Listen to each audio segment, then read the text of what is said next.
Mutton ತುಂಬಾ ಇಷ್ಟಪಡೋರ್ಗೆ ಈ ತರ ಒಂದ್ಸಲಿ ಮಟನ್ ಫ್ರೈ ಟ್ರೈ ಮಾಡಿ ತುಂಬಾ ಟೇಸ್ಟಿಯಾಗಿರುತ್ತೆ. ನೀವ್ ಇದನ್ನ ಡ್ರೈ ತರ ಆದ್ರೂ ಮಾಡ್ಕೋಬಹುದು.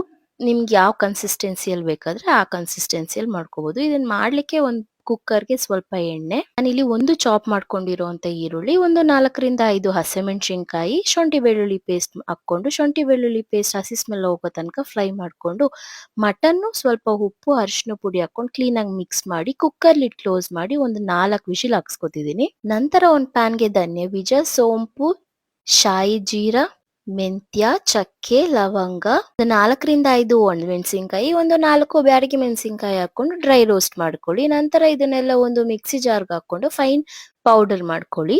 ಮಟನ್ ಕ್ಲೀನ್ ಆಗಿ ಬೆಂದ ಮೇಲೆ ಅದನ್ನ ಒಂದು ಪ್ಯಾನ್ಗೆ ಶಿಫ್ಟ್ ಮಾಡ್ಕೊಂಡು ಪೌಡರ್ ಮಾಡ್ಕೊಂಡಿರುವಂತ ಮಸಾಲಾನ ಹಾಕೊಂಡು ಕ್ಲೀನ್ ಆಗಿ ಮಿಕ್ಸ್ ಮಾಡ್ಕೊಳ್ಳಿ. ಇದಕ್ಕೆ ನೀವು ಸ್ವಲ್ಪ ನೀರ್ ಹಾಕೊಂಡ್ರೆ ಸ್ವಲ್ಪ ಗ್ರೇವಿ ಆಗುತ್ತೆ. ಡ್ರೈ ಬೇಕಂದ್ರೆ ನೀರ್ ಹಾಕೋಬೇಡಿ. ಚಾಪ್ ಮಾಡ್ಕೊಂಡಿರುವಂತ ಕೊತ್ಮಿರಿ ಪುದೀನ ಹಾಕೊಂಡು ನಿಂಬೆ ರಸ ಇಂಟ್ಕೊಂಡ್ರೆ ಸ್ಪೈಸಿ ಆಗಿರುವಂತ ಟೇಸ್ಟಿ ಆಗಿರುವಂತ ಮಟನ್ ಫ್ರೈ ಸವಿಯಲು ಸಿದ್ಧ. ನೀವೊಂದ್ಸತಿ ಟ್ರೈ ಮಾಡಿ. Thank you.